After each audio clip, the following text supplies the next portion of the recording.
વડોદરાના મકરપુરામાં પેરેડાઇઝ કોમ્પ્લેક્સમાં વીજળી ગુલ થતા સ્થાનિકોમાં રોષનો માહોલ છે। સ્થાનિકોનું કહેવું છે કે સ્માર્ટ મીટરના કારણે વીજળી ગુલ થઈ છે। બપોરે 3 વાગ્યાથી કલાકો સુધી લાઇટો ગુલ રહી છે।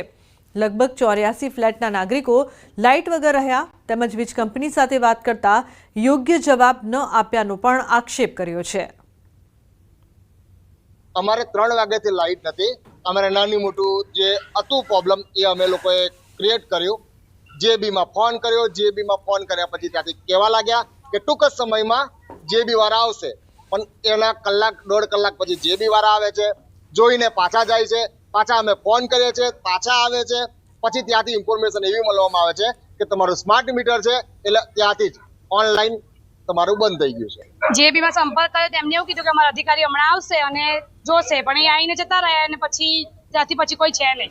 પછી પાછો કોલ કર્યો અમે, તેમને એવું કીધું કે તમારું બિલ ભરાયું નથી, પણ બિલ નથી ભરાયું તો એની અમારી પાસે કોઈ જાણકારી નથી।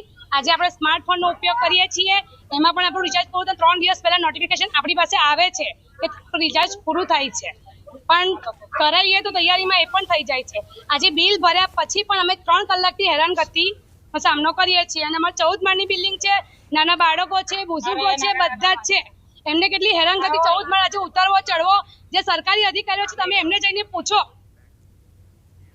એએમસી હવે એઆઈના માધ્યમથી સીસીટીવીની મદદ લઈને રસ્તા પરના ખાડા, દબાણો, વરસાદી પાણીનો ભરાવો, તૂટેલી ફૂટપાથ આઈડેન્ટિફાઈ કરશે।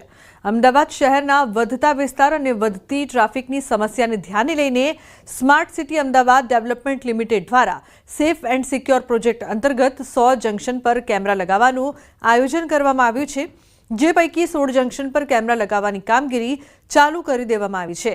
એઆઈ આધારિત સોફ્ટવેર મારફતે વિવિધ કેસો જેવા કે રસ્તા પરના ખાડા, દબાણો, વરસાદી પાણીનો ભરાવ, તૂટેલી ફૂટપાથ વગેરે જેવી બાબતો ઓટોમેટિક આઈડેન્ટિફાઈ કરીને તેનું પ્રિવેન્ટિવ નિવારણ લાવી શક્યા તે મુજબની વ્યવસ્થા હાથ ધરવામાં આવી છે। અમદાવાદમાં સામાન્ય વરસાદ પડે ને અમદાવાદ શહેરના જે રસ્તાઓ છે તે સ્વિમિંગ પુલમાં ફેરવાઈ જાય છે। ત્યારબાદની પણ નવી એક સમસ્યા ઊભી થતી હોય છે, રસ્તાઓ તૂટવાની એટલે રોડમાં ખાડા પડવાની। હવે આ તમામથી મુક્તિ મળશે, કારણ કે મહાનગરપાલિકા એક નવતર પ્રયોગ હાથ ધરવામાં આવી રહી છે અને ખાસ કરીને જે શહેરમાં લાગેલા જે 6000 સીસીટીવી છે અને એ ટેકનોલોજીના માધ્યમથી જે કહી શકાય કે હું આપણે જે દ્રશ્યો બતાવું, આ જે સીસીટીવી કેમેરા છે જોઈ શકો છો, આ સીસીટીવી કેમેરાના માધ્યમથી હવે શહેરમાં ક્યાં ખાડા પડ્યા છે એ શોધવાનું કામ છે મહાનગરપાલિકા છે તે કરવા જઈ રહી છે।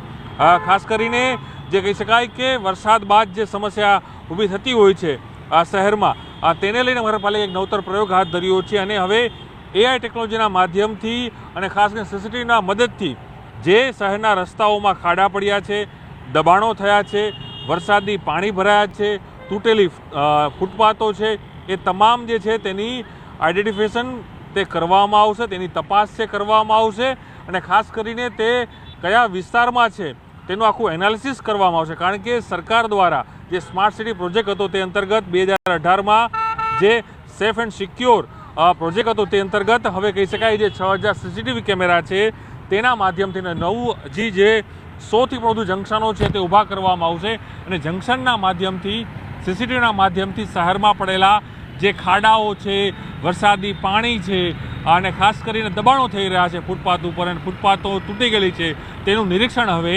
એઆઈ ટેકનોલોજીના માધ્યમથી સીસીટીવી છે તે કરશે। એટલે કહી શકાય કે મહાનગરપાલિકા એક નવતર પ્રયોગ છે તે હાથ ધરી રહી છે। કનપકડ મકવાણા સાથે પ્રણવ પટેલ, ન્યૂઝ 18 અમદાવાદ। આ જંકશનોમાં કેમેરા લાગવાને કારણે આપણે વાત કરીએ કે જંકશન ઉપર એન્ક્રોચમેન્ટ હોય, દબાણ હોય, ખાડા હોય, તદુપરાંત બીજી કંઈ નાના મોટા પ્રશ્નો હોય, કચરો નાખી જતું હોય તો એને પણ કેચ કરવા માટે આ જે કેમેરા છે એ એઆઈ બેઝ કાર્યરત થશે અને એને પરિણામે વાત કરીએ કે સિટીઝનોને જે જંકશન પર તકલીફ પડતી હોય છે એ તકલીફમાં રાહત મળશે। હાલ કોમર્સ 6 રસ્તા જંકશનનું કામ પૂરું